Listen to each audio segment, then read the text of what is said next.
रहे हैं वो दरअसल एक नॉर्मल जमीन नहीं है, बल्कि उस जमीन के नीचे छुपा हुआ है ब्लैक गोल्ड। तो ब्लैक अमेरिका की सबसे वेल्दीएस्ट ट्राइब्स में से एक, अमेरिकन हिस्ट्री का सबसे डेंजरस और सबसे कॉम्प्लेक्स केस में से एक, या फिर उनके घरों पर बॉम्ब ब्लास्ट किए जा रहे थे।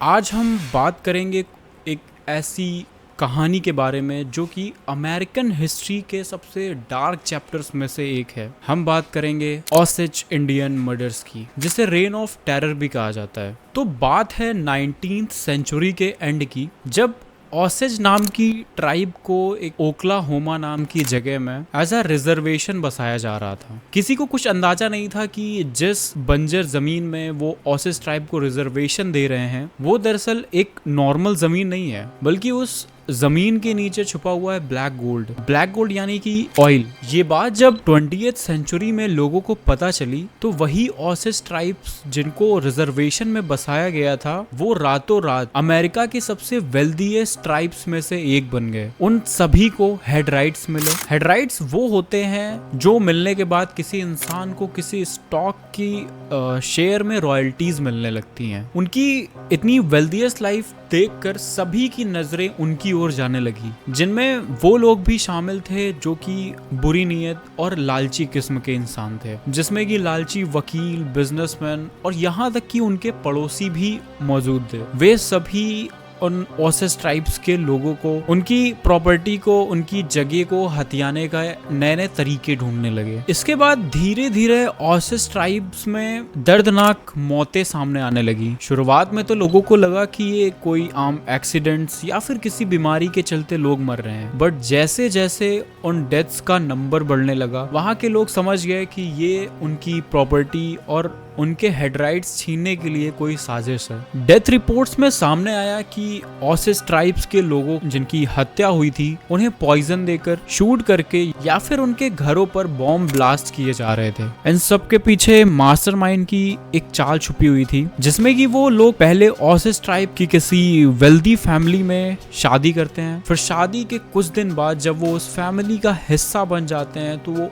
उस फैमिली को खत्म कर देते हैं, जिससे कि सारी प्रॉपर्टी उस एक शख्स की हो जाए। ओसेज ट्राइब्स को ये सब पता चलने के बाद उन्होंने फेडरल गवर्नमेंट की हेल्प मांगी। फेडरल गवर्नमेंट की हेल्प मांगने के बाद वहां की सरकार ने ओसेज ट्राइब्स की इन्वेस्टिगेशन के लिए ब्यूरो ऑफ इन्वेस्टिगेशन के एजेंट्स को भेजा। ये अमेरिकन हिस्ट्री का सबसे डेंजरस और सबसे कॉम्प्लेक्स केस में से एक था। इन्वेस्टिगेशन से धीरे धीरे ये पता चला कि इन सब के पीछे मास्टरमाइंड सिर्फ एक बंदा था, जिसका नाम था विलियम हेल। क्योंकि सबसे पहले ओसेज ट्राइब में विलियम हेल ने ही अपने भतीजे को, जिसका नाम था अर्नेस्ट बुर्कहार्ट, उसको ही उसने एक ओसेज ट्राइब की वेल्दीएस्ट फैमिली में शादी करने के लिए कहा। जिसके बाद अर्नेस्ट ने उस घर की एक लड़की को बहला फुसलाकर उससे शादी की और फिर कुछ दिनों बाद ही उसने उस पूरी फैमिली को खत्म कर दिया, जिससे कि उनके सारे हेड राइट्स और सारी प्रॉपर्टी अर्नेस्ट की हो गई। विलियम हेल एक नॉर्मल सा पशुपालक था, बट पशुपालक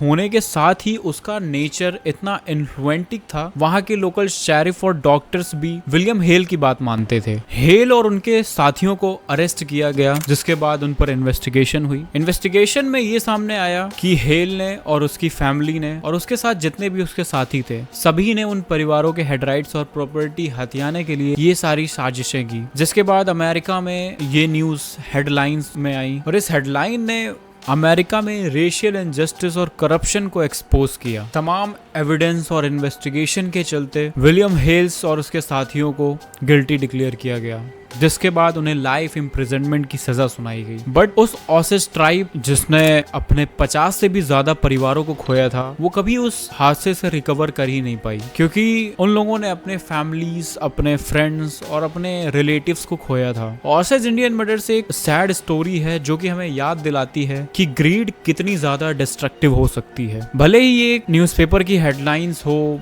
बट ओसेज ट्राइब के लिए तो ये उनकी पर्सनल हिस्ट्री है। वो इस ट्रॉमा से कभी निकल ही नहीं पाए हैं। आज ओसेज ट्राइब उस हिस्ट्री को भुलाने के लिए अपना काम कर रही है ताकि वो अपने कल्चर और अपनी हेरिटेज को बचा पाए। इससे हमें याद रखना चाहिए कि हिस्ट्री को भुलाने से हम उसे दोहराने की गलती कर सकते हैं। इसीलिए हमें हमेशा हिस्ट्री में हुए इंसिडेंट्स को याद रखना चाहिए, जिससे कि हम आगे आने वाले समय में वो सेम चीज दोहरा ना सके। तो आज के वीडियो के लिए बस इतना ही। उम्मीद करता हूँ आपको ये वीडियो अच्छी लगी होगी।